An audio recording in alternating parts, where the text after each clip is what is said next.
Hi students, and welcome to the Youth Partnership Program Student Training. I'm Mrs. Rayner, your facilitator for this training and the School Counseling Director at Deltona High School. Today, I am going to review the YPP Guidelines and requirements so that you can start collecting your volunteer hours once this PowerPoint is complete. Thank you in advance for paying attention. At this time, I would like you to pull out a copy of your YPP Student Handbook to make it easier for you to follow along. This handbook should be found in a folder you received this morning in your homeroom class, or your teacher should have them available to you. What is volunteering? Volunteering should meet all the following criteria. You should be helping others and giving your time and talent by choice. You should not be receiving any payment for your service or curriculum credit, such as a grade for your service. The service should benefit others or organizations, not yourself. I like to think of volunteering as community service because in the end, your goal is to improve some part of your community. So class of 2022, why do you want to volunteer? You should want to volunteer for so many reasons. First of all, personal satisfaction. It's actually fun to give back to your community. It's nice to be able to help others. You can also do it for career exploration to give you experience for job applications and build your resume. You can develop leadership skills while meeting new people. You can also obtain recognition in your school or community. You should also volunteer to document service hours on your high school transcripts for college applications and for scholarships like Bright Futures. The purpose of the Youth Partnership Program is to encourage high school students to serve as volunteers, to increase awareness of the needs of our community and the lifelong value of volunteerism. We want our wolves to know how important and rewarding volunteering in your community is. The purpose of YPP is also to make students knowledgeable about their rights and responsibilities as student volunteers. The YPP guidelines require that you take this training before you can start volunteering. That means that students can collect volunteer hours only after completing this workshop. Students will not be paid for the services rendered, and students may use this program to meet scholarship requirements. And that all of you, as students receiving this training today, will collect one community service hour. The following are hours that can be counted towards your community service hours. Community service for public or nonprofit agencies, such as schools or hospitals. Practices, performances, and games that are not counted for a grade. Club meetings used to plan service events. Youth services provided during the summer vacation, weekends, or school holidays. Basically, any time that you are not earning a grade and not getting paid, such as before school, after school, and during lunch. The Youth Partnership Program documents service on high school transcripts for college applications and scholarships. One of the Diploma Distinctions that we offer in Volusia County, the Superintendent Scholar Diploma, requires 100 hours of community service. Florida Bright Future Scholarships requires at the least 30 hours of community service and at the most 100 hours of community service. However, community service hours are not required for high school graduation. It is important for you to remember that it is you and your parents' responsibility for selecting an agency. The YPP coordinator will only provide you with options. It is up to you to choose an agency that works best for you. Also, with these agencies, they should be providing service to our community. They may have a non-profit status, and you should consider the following. Are they a safe environment? Is there a supervisor? Are you performing meaningful duties? And is the volunteer position described in detail on what you are doing, just like a job description would be? As a volunteer, you have many objectives. The main one is to enjoy a meaningful volunteer experience. You also should have duties that are clearly defined by the agency, and you should always work under supervision. If you are asked to do something that you feel uncomfortable with, you need to tell a trusted adult and then please ask your supervisor to reconsider that position for you. You also want to have opportunities to enhance your skills and talents and vocational interests. You also want to enjoy a healthy and safe environment. You want to have the ability of the YPP coordinator to help you with problem solving. You also want to have the flexibility of asking questions. We are now going to briefly review the 3 sections of the YPP agreement form, so please have it handy for a reference. You need 1 agreement form per agency, and you will only need a new form for that agency if the supervisor changes. The top student information box is to be completed by you, the student. Please read the entire box, print legibly, and sign where needed.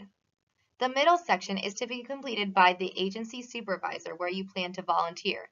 It requires them to provide information regarding the agency. Also, ensure that this portion is completely filled and signed by the supervisor who will be signing off on your hours.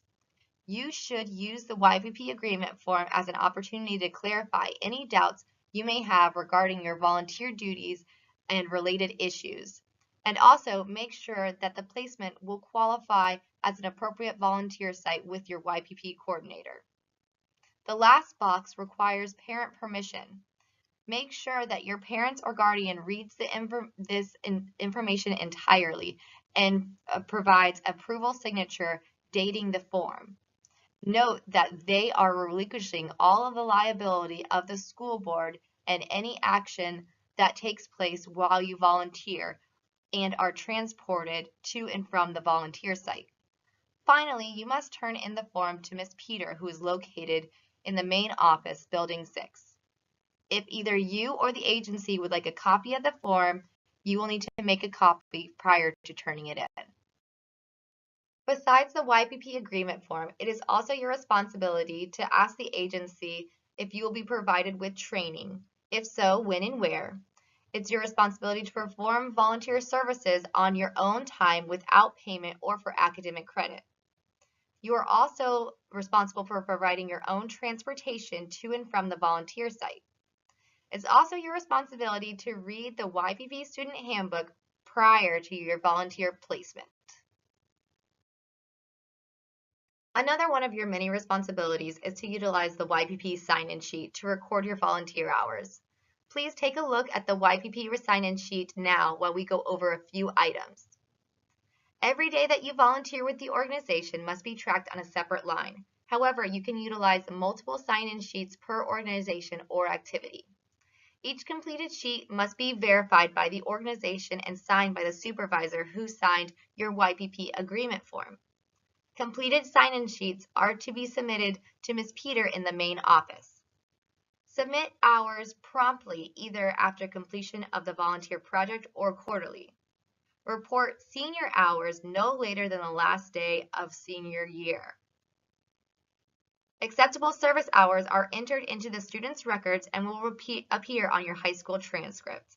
Community service hours have also been added to the graduation verification report on Parent Portal. You also have a responsibility towards the agency or organization you volunteer with.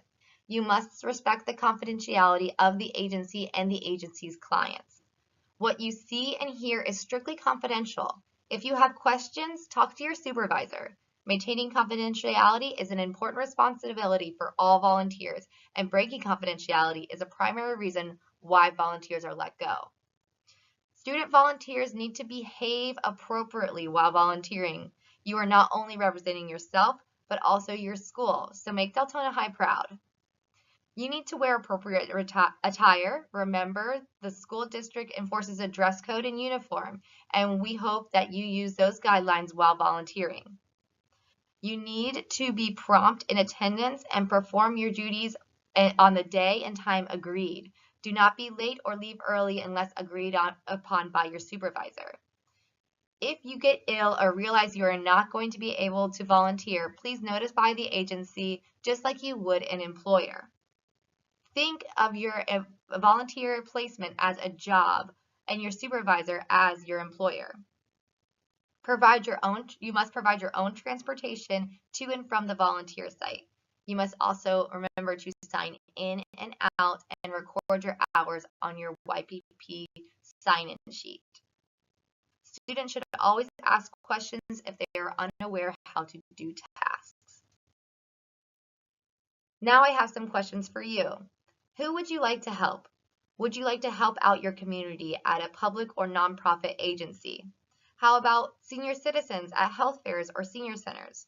What about helping the youth in public schools with Boy Scouts or Girl Scouts or YMCA? You could help the mentally and physically challenged with library programs or the Special Olympics or the very special arts. Would you like to help the homeless in food collections or clothing collections or at Habitat for Humanity? How about helping animals at non-for-profit animal care? Where would you like to make a difference? Would you like to make a difference while volunteering with civic organizations, such as museums, or working on political campaigns? How about volunteering with your city or county government at family days or other special events? What about volunteering with hospitals, the American Cancer Society, or the American Heart Association? You can make a difference by volunteering at schools, just like your own public school. Check with the service clubs and volunteer coordinator at elementary schools and middle schools. How about making a difference on a service project run by churches or synagogues or youth groups? There are also national days of service like Make a Difference Day and Join Hands Day. You can volunteer with your school performing with a performing arts group or sports team, as long as it's not for an academic credit. Now that we covered places that you can volunteer at, let's look at a couple places that you cannot. You cannot volunteer at for-profit businesses. This is considered job shadowing and does not count as community service. You also cannot count volunteer hours during study hall or working as a student aide. You cannot count volunteer hours if it is a requirement to meet a course credit. You can't count volunteer hours while you're preaching your faith or while attending clubs, meetings, or youth groups. You can only count those hours if you are planning a service project. You cannot count volunteer hours if it is required for a grade for class. This is in such examples as football class or band. You cannot count the hours for practice if it is a requirement for a grade in those courses. You have reached the end of the YPP student training. Congratulations! Just a quick note on where to find extra forms and where to turn them in. Additional agreement forms and sign-in sheets are posted on the wall to the left of the school counseling secretary, Ms. Catalano's desk in the main office. Directly down the hall, you will find Ms. Peters' office, where you can turn in all of your forms. If you have any questions, my office is located down the hall to the right of Ms. Catalano's desk, and you can see me as well as your school counselor before school, after school, or during lunch. This concludes our student training. Thank you so much for paying attention. Good luck, and remember to make Deltona High School proud. Go Wolves!